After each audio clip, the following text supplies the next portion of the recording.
আমি এই চেয়ে আরো বড় কিছু তো মেনে নিয়েছি আপনার কথাই, সেটা কি? এটা আল্লাহ। আমি তো আল্লাহ তো আরো এই চেয়ে আরো অনেক সিক্রেট বিষয়। তো যে নবীর কথা আমি আল্লাহ মেনে নিয়েছি, ওই নবী যদি মেরাজে যান, যাতায়াত করেন, গমন করেন, আমার মানতে সমস্যা কোথায়? ইন্নাল হামদুলিল্লাহ ওয়া সলাতু ওয়া সালামু আলা মান লা নাবিয়্যা বা'দা ওয়া আলা আলিহি ওয়া সাহবিহি আজমাইন, আম্মা বাদ। সম্মানিত দর্শক শ্রোতা, দেশে প্রবাসে দূরে কাছে যারা যেখান থেকে দেখছেন, পি নিউজ টিভির নিয়মিত আয়োজনে তাফসীরুল কোরআন অনুষ্ঠানের পঞ্চম পর্বে আপনাদেরকে জানাচ্ছি সুস্বাগতম। আজকে আমরা আলোচনা করব পবিত্র কোরআনে কারীমের সর্ববৃহৎ সূরা সূরাতুল বাকারার তৃতীয় আয়াতের কিয়দাংশ এবং চতুর্থ পঞ্চম আয়াত নিয়ে আপনাদের সম্মুখে আলোকপাত করার প্রয়াস পাব।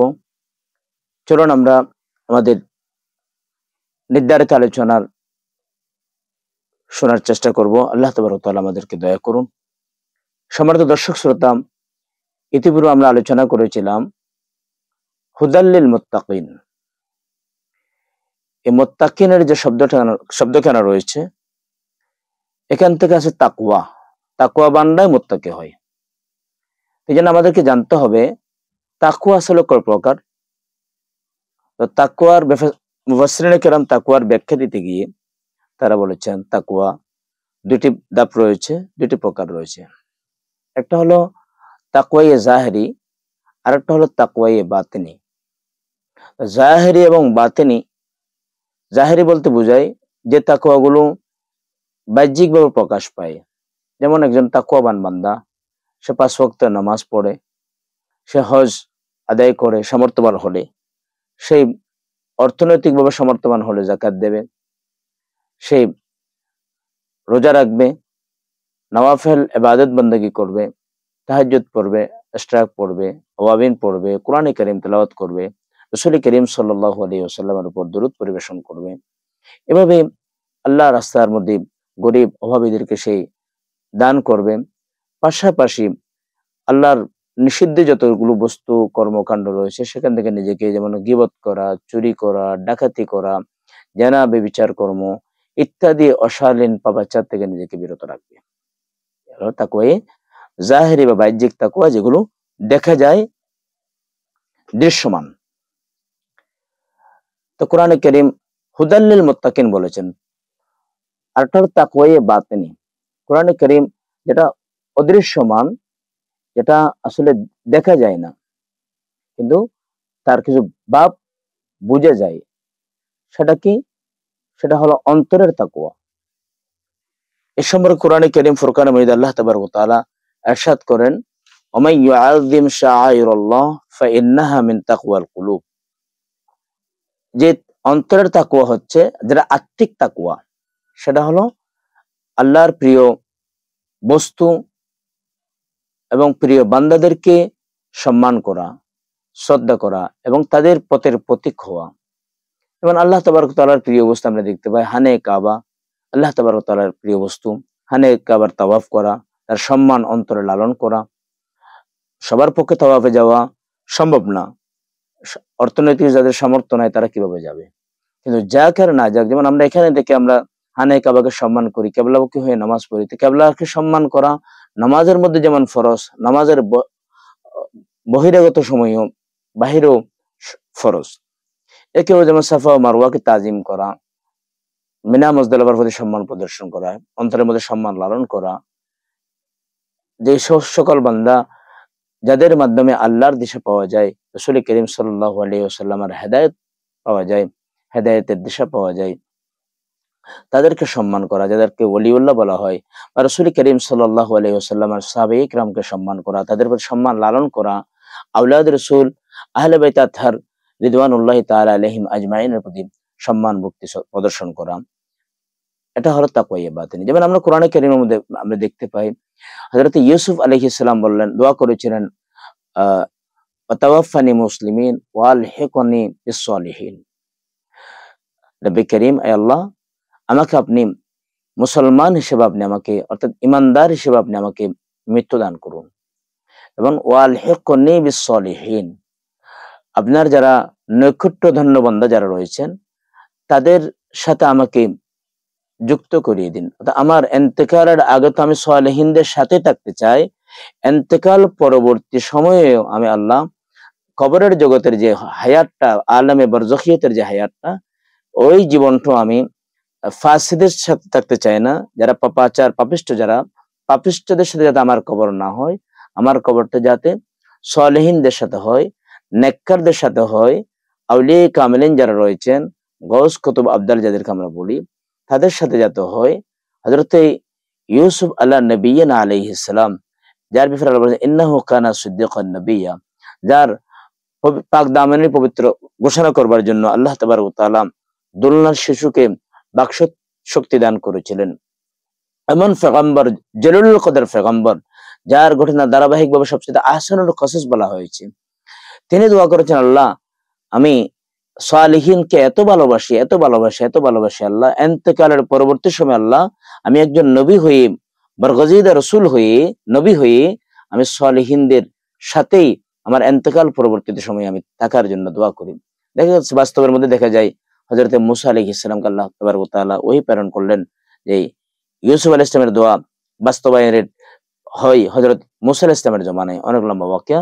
পরিশেষে ওনাকে নীলনদ থেকে হযরতে মুসা আলাইহিস সালাম ওখান থেকে উত্তোলন করে ফিলিস্তিনের যে জায়গা রয়েছে, বর্তমান যে জায়গার মধ্যে ইহুদিরা তাদের কবজায় রেখেছে, মুসলমানদের উপর জুলুম নির্যাতন করে, সেখানে রেখেছে। তো যেটা বলতে চেয়েছিলাম, সালেহিনদের ভালোবাসা, এটা হলো তাকওয়ার অন্যতম দাবি। তাহলে একজন মুমিন বান্দা তখনই সত্যিকারের সে তাকওয়াবান হতে পারবে, মুত্তাকি হতে পারবে, যখন সে বাহ্যিক এবং আত্মিক উভয় ধরনের তাকওয়ার সে যখন গুণে গুণান্বিত হবে, অধিকারী হবে। রব্বি কারীমের ঘোষণা অনুযায়ী যে হুদাল লিল মুত্তাকিন, ওই বান্দাই কোরআনের হেদায়েতের মেজদাক হয়ে যাবে, কোরআন তার জন্য হেদায়েতের পথ নির্দেশ হবে। আল্লাহ তাবারক ওয়া তাআলা সেই ধরনের তাকওয়াধন্য বান্দা হওয়ার তৌফিক আমাদেরকে দান করুন। এর পরপর ৩য় নম্বর আয়াত আল্লাহ তাবারক ওয়া তাআলা ইরশাদ করেন, আল্লাযীনা, তাকওয়াবান বান্দা কারা, মুত্তাকি কারা। তো কুদরতের জবানে কোরআনে হাকিম দিয়ে রব্বে কারীম তাদের 4টি গুণের কথা আল্লাহ বলেছেন, আমরা যেগুলো ধারাবাহিক আলোচনা করব, করার প্রয়াস পাবো ইনশাআল্লাহ। প্রথম নম্বর গুণ হলো আল্লাযীনা ইউমিনুনা বিল গায়ব। আল্লাযীনা ইউমিনুনা, যারা বিশ্বাস স্থাপন করে। তো পরিবেশের মধ্যে ঈমান যাকে বলা হয়, 3টা বস্তু সমন্বিত নাম। একটা হলো তাসদীক বিল জানান, অন্তরে বিশ্বাস করা, ইকরার বিল লিসান, মৌখিকভাবে স্বীকৃতি দেয়া, আমল বিল আরকান, কর্মে বাস্তবায়ন করা।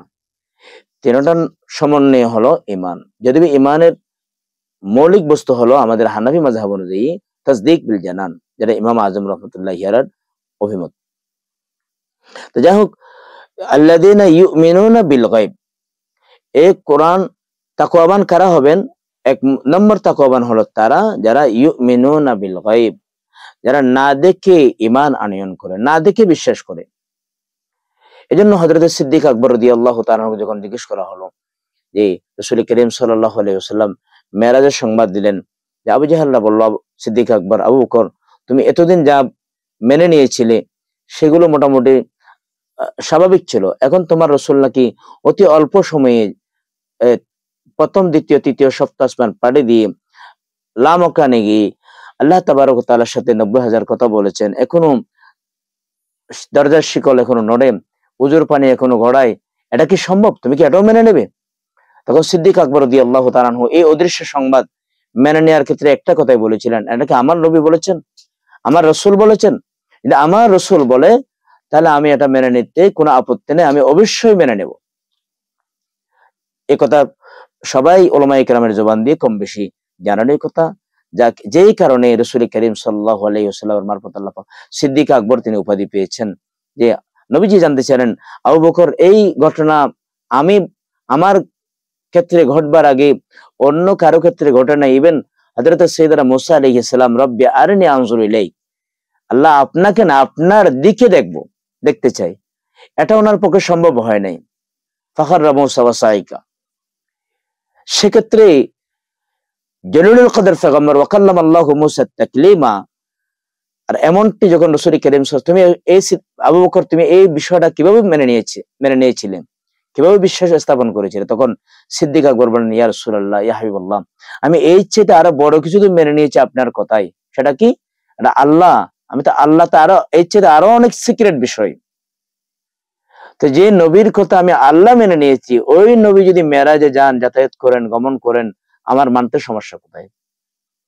সম্মানিত শুধু আল্লাহ তাবারক তাআলা তাকওয়াবানদের এক নম্বর গুণের বয়ান করেন, যে বিবরণ দেন, ইউমিনুনা বিল গায়ব, যারা অদৃশ্যকে মেনে নেন, বিশ্বাস করেন, ঈমান স্থাপন করেন। তো গায়বকে মুফাসসিরিন কিরাম ব্যাখ্যা দিয়েছেন, গায়ব দুই প্রকার রয়েছে। গায়ব বলতে সচরাচর যেগুলো পঞ্চেন্দ্রিয় দ্বারা যেগুলোকে অনুধাবন করা যায় না, চক্ষু, কর্ণ, জিহ্বা, নাসিকা ইত্যাদি এগুলো।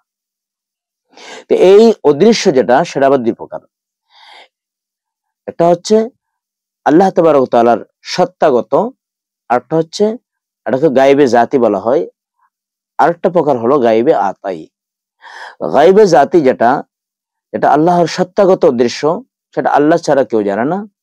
ওই আয়াতের দিকে আল্লাহ তাবারক ওয়া তাআলা ইঙ্গিত করেছেন, ওই বিষয়ের দিকে, ওয়া ইনদাহু ইলমুল গায়ব, এই গায়বের ইলম একমাত্র, ইনদাহু মাফাতিহুল গায়ব লা ইয়ালামুহা ইল্লা হু, যে অদৃশ্যের ভান্ডার চাবিকাঠি রব্বে কারীমের নিকটে রয়েছে, আল্লাহ ছাড়া এটা আর কেউ জানেন না। এই ইলমটা একমাত্র আল্লাহর জন্য খাস। আরেকটা হলো গায়বে আতাই, এটা আল্লাহ প্রদত্ত। তো এটার ব্যাপারে আল্লাহ তাবারক ওয়া তাআলা, এটা অবশ্যই আল্লাহ তাবারক ওয়া তাআলা নবী রাসূলগণকে দান করেছেন, সেই কারণে নবীগণ নবী, তাদেরকে ও গায়বের সংবাদ তাদেরকে জানিয়ে দেওয়া হয়েছে।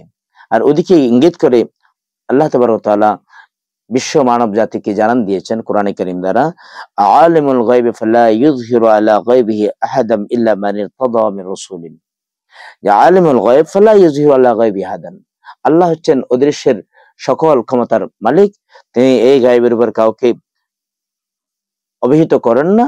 হ্যাঁ, তাকেই করেন মান ইরতাদা মির রাসূলিন, রাসূলগণের মধ্যে আল্লাহ তাবারক ওয়া তাআলার যারা নির্বাচিতদেরকে আল্লাহ তাবারক ওয়া তাআলা পছন্দনীয়দেরকে আল্লাহ গায়বের ইলম দান করেন। তাহলে বোঝা গেল সকল নবীগণ, রাসূলগণ তারা গায়বের সংবাদ প্রচার করেছেন, এবং এই গায়বকে বিশ্বাস না করলে, মেনে না নিলে ঈমান থাকবে না। তো মানার আগে তো জানতে হবে। তা আমাদেরকে রাসূল কারীম সাল্লাল্লাহু আলাইহি ওয়াসাল্লাম জানান দিয়েছেন, মানে আল্লাহর সংবাদ দিয়েছেন, জান্নাতের সংবাদ দিয়েছেন, বেহেশতের সংবাদ দিয়েছেন, দুজকের সংবাদ দিয়েছেন। আরো বলেছেন, যেমন আমি জান্নাতে দেখতে পেলাম আমার আগে হযরত সাইয়েদনা মুয়াজ্জিন রাসূল বেলাল রাদিয়াল্লাহু তাআলা আনহু পায়চারি করছেন। নবীজি জানতে চাইলেন, বেলাল তুমি এমন কোন আমলটি করো যে কারণে আমি দেখলাম আমার সামনে তুমি পায়চারি করছো? হযরত সাইয়েদনা বেলাল রাদিয়াল্লাহু তাআলা আনহু সাহাবায়ে ইকরাম, যাদের মধ্যে আমলের কোনো কমতি ছিল না, বললেন, ইয়া রাসূলুল্লাহ, আমি তেমন বেশি তো আমল করি না, একটা মনে হয় স্পেশাল আমল করে থাকি, সেটা হলো আমি তাহিয়াতুল ওযু তথা ওযু কার্য সম্পাদন করে আমি 2 রাকাত নামাজ পড়ি। নবী বলেন, এই কারণে আল্লাহ পাক তোমাকে এই মাকাম দান করেছেন। যাই হোক সম্মানিত শুধু আমরা জানতে পারলাম তাকওয়ার, মুত্তাকিদের 1 নম্বর গুণ। মুত্তাকিদের 2য় নম্বর গুণ বৈশিষ্ট্য হলো ওয়া ইউকিমুনাস সালাহ, তারা নামাজ কায়েম করবে, নামাজ প্রতিষ্ঠিত করবে। আল্লাহ এখানে ইউআদ্দুনাস সালাহ এই জাতীয় কোনো ওয়ার্ড ইউজ করে না, ইউকিমুনাস সালাহ, কারণ নামাজ আদায় করার কথা কোরআন হাদিসে এই ডাইরেক্টলি আদায়ের কথা না বলে একামাতুস সালাত বলেছেন। তো মুফাসসিরিন কেরাম বলেছেন, আল্লাহ একামাতুস সালাত কেন বলেছেন? একামাতের 2টা ব্যাখ্যা।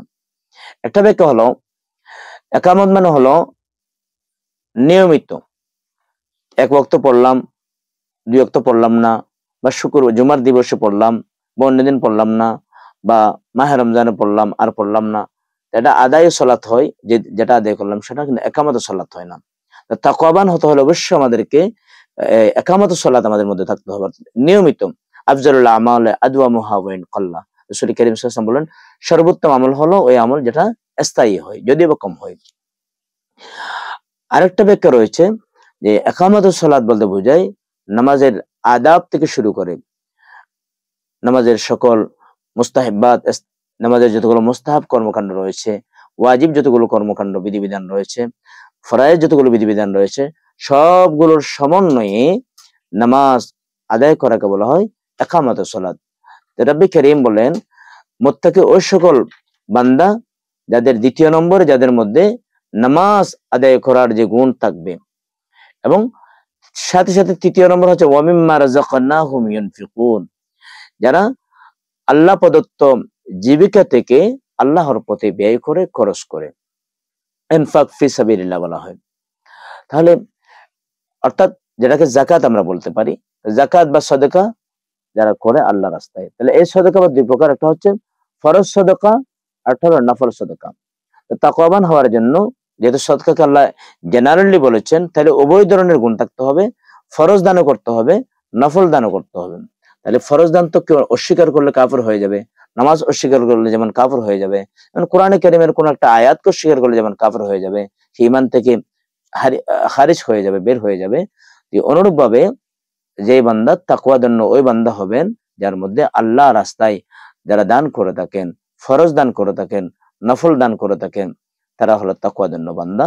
তৃতীয় নম্বর বৈশিষ্ট্য বর্ণনা করতে গিয়ে নবী কারীম ইরশাদ করেন, ওয়াল্লাযীনা ইউমিনুনা বিমা উনজিলা ইলাইক, যে তাকওয়াবান তারাই যারা ঈমান আনয়ন করে, বিমা উনজিলা ইলাইক, হাবিব আপনার উপর অবতীর্ণ এই কোরআনের উপর যারা ঈমান আনয়ন করেন, কোরআনের শুরু শেষ সকল আয়াত সমূহের উপরে, প্রত্যেকটি সূরার শতভাগ ঈমান আনয়ন করে, কিছু মানি কিছু মানি না, এটা কখনো ঈমান হতে পারে না, কারণ নতিজা আরজলের তাবে হয়। তাহলে ঈমানদার তিনি হবেন। আমরা বর্তমান দেখি, আমরা কোরআনে কারীমের সেই আয়াতগুলোকে আমরা নিই যেগুলো আমাদের পক্ষে আছে, যেমন এক শ্রেণীর বেদেরকে আমরা দেখতে পাই, তারা বলে যে আল্লাহ আরশের অধিষ্ঠিত, শুধু আরশের মধ্যে আছে, আর কোথাও নেই।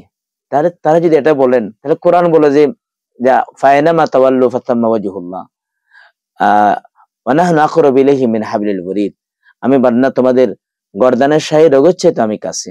অন্য আয়াতে আল্লাহ বলেন আর রহমান ইস্তাওয়া আলাল আরশ, আমি আরশে অধিষ্ঠিত। আবার অন্য আয়াতে আল্লাহ বলেন আমি যেদিকে তোমার চেহারা ফেরাও না কেন আমি সেদিকে আছি, তো আমি সর্বত্র রয়েছি। তাহলে আমরা একটা আয়াতকে মানলাম, বাকি আয়াতগুলো মানলাম না, এটা কখনো ঈমান হতে পারে না। এজন্য যারা কোরআনে কারীম, রাসূল কারীম সাল্লাল্লাহু আলাইহি ওয়াসাল্লামের উপর অবতীর্ণ এই কোরআনের শুরু শেষ সকল আয়াত এবং আয়াতের দাবি মানেন, সাথে সাথে ওমা উনজিলা মিন ক্বাবলিক, নবীজির পূর্ববর্তী আম্বিয়া ইকরাম আলাইহিমুস সালামের উপর অবতারিত যে কিতাবসমূহ রয়েছে, এই কিতাবসমূহের উপর, এই বিধিবিধানের উপর যারা ঈমান আনয়ন করে, এজন্য রাসূল কারীম সাল্লাল্লাহু আলাইহি ওয়াসাল্লাম হাদিসে পাকের মধ্যে ইরশাদ করেছেন যে শারাইউ মিন ক্বাবলিনা, যে আমাদের আগের যে শরীয়ত সমূহ রয়েছে, যেগুলো কোরআন হাদিস দ্বারা মনসুখ হয় নাই, রহিত হয় নাই, এগুলোর বিধিবিধান আমাদের জন্য বলবৎ রয়েছে। যেমন বাইতুল মুকাদ্দাস কিবলা হওয়ার বিধান রহিত হয়ে গেছে, কিন্তু বাইতুল মুকাদ্দাসের সম্মান রহিত হয়নি। অতএব মুসলমানদের হানে কাবার পরে মসজিদে নবী শরীফ, এরপর তৃতীয় কিবলার মর্যাদা হলো বাইতুল মুকাদ্দাস। এভাবেই এরপরে আল্লাহ তাবারক ওয়া তাআলা সাথে ওয়াবিল আখিরাতি হুম ইউকিনুন, যারা আখিরাতের উপরে যারা বিশ্বাস স্থাপন করে। তা আখিরাত বলতে এখানে কয়েকটি ব্যাখ্যা রয়েছে। একটা হলো জান্নাত, জাহান্নাম, কিয়ামত ইত্যাদি ইত্যাদি, অথবা প্রত্যেকটা মানুষের ইন্তেকাল, যে ইন্তেকালকে দিয়ে আখিরাত শুরু হয়, আখিরাতের সকল কার্যাদি শুরু হয়। তো এই ইন্তেকালকে যারা বিশ্বাস করে, এজন্য রাসূল কারীম সাল্লাল্লাহু আলাইহি ওয়াসাল্লাম ইরশাদ করেন, তোমরা মৃত্যুকে স্মরণ করো, তোমরা কবরকে জিয়ারত করো, নুহাইতুকুম আন জিয়ারাতিল কুবুর ফাজুরুহা ফাইন্নাহা তুযাক্কিরুল মাউত। যে কোরআন আমাদেরকে মৃত্যু স্মরণ করিয়ে দেয়, আর যে বান্দা মৃত্যুকে স্মরণ করবে সে পাপাচারে লিপ্ত হতে পারবে না। এরপর সম্মানিত সুধী, আল্লাহ তাবারক ওয়া তাআলা ইরশাদ করেন, উলাইকা আল্লাযীনা আলা হুদাম মির রাব্বিহিম ওয়া উলাইকা হুমুল মুফলিহুন। ওই সকল লোক রবের পক্ষ থেকে হেদায়েতের উপর প্রতিষ্ঠিত, যারা নামাজ আদায় করেন, যারা আল্লাহ রাস্তায় আল্লাহর প্রদত্ত সম্পদ থেকে খরচ করেন, কোরআনের উপর ঈমান আনয়ন করেন, এবং কোরআনের পূর্বে অবতীর্ণ সকল কিতাবের উপর বিশ্বাস স্থাপন করেন, ওয়াবিল আখিরাতি হুম ইউকিনুন, এবং আখিরাতকে যারা বিশ্বাস করেন, রব্বুল কারীম ইরশাদ করেন, উলাইকা আলা হুদাম মির রাব্বিহিম, তারাই হলো প্রভুর পক্ষ থেকে হেদায়েতের উপর রয়েছে, এবং ওয়া উলাইকা হুমুল মুফলিহুন, তারাই হলেন সফলকাম, তারাই ধন্য। তাহলে এই আয়াত দ্বারা আমরা, পাঁচটা আয়াত দ্বারা আমরা বুঝতে পারলাম যে সত্যিকারের সফল কাম ধন্য কারা, যে শুধু সম্পদের মালিক হলে সফল এই কথা মনে করার কোনো সুযোগ নাই, বা কোনো ক্ষমতার মালিক হওয়া এই বিধিবিধান বাদ দিয়ে, ইমানের দৌলত বাদ দিয়ে, যার কাছে ইমানের দৌলত নাই, নামাজ নাই, জাকাত এর গুণ নাই এবং কোরআনে কারিমের প্রতি বিশ্বাস নাই, বা এই বিধিবিধান সময়ের মধ্যে কোন একটি বিষয় যার মধ্যে নাই, সে কখনো সফল হতে পারে না, সে কখনো ধন্য হতে পারে না। আসুন কোরআনে কারিমের আলোকে আমরা আমাদের জীবনকে সাজাই। কোরআনের প্রত্যেকটি আয়াতে, প্রত্যেকটি কোরআনের পরতে পরতে রয়েছে রব্বে কারিমের পক্ষ থেকে হেদায়েতের, মানবতার মুক্তির সনদ, হেদায়েতের অনন্য দিশা। আল্লাহ তাবারক ওয়া তাআলা আমাদেরকে কোরআনে কারিমের ফিনিশ টিভির আয়োজনে প্রতিনিয়ত তাফসীরুল কোরআন এর অনুষ্ঠান মনোযোগ সহকারে দেখার তৌফিক দান করুন এবং আমল করে জীবন সাজাবার তৌফিক দান করুন। আসসালামু আলাইকুম ওয়া রাহমাতুল্লাহি ওয়া বারাকাতুহু।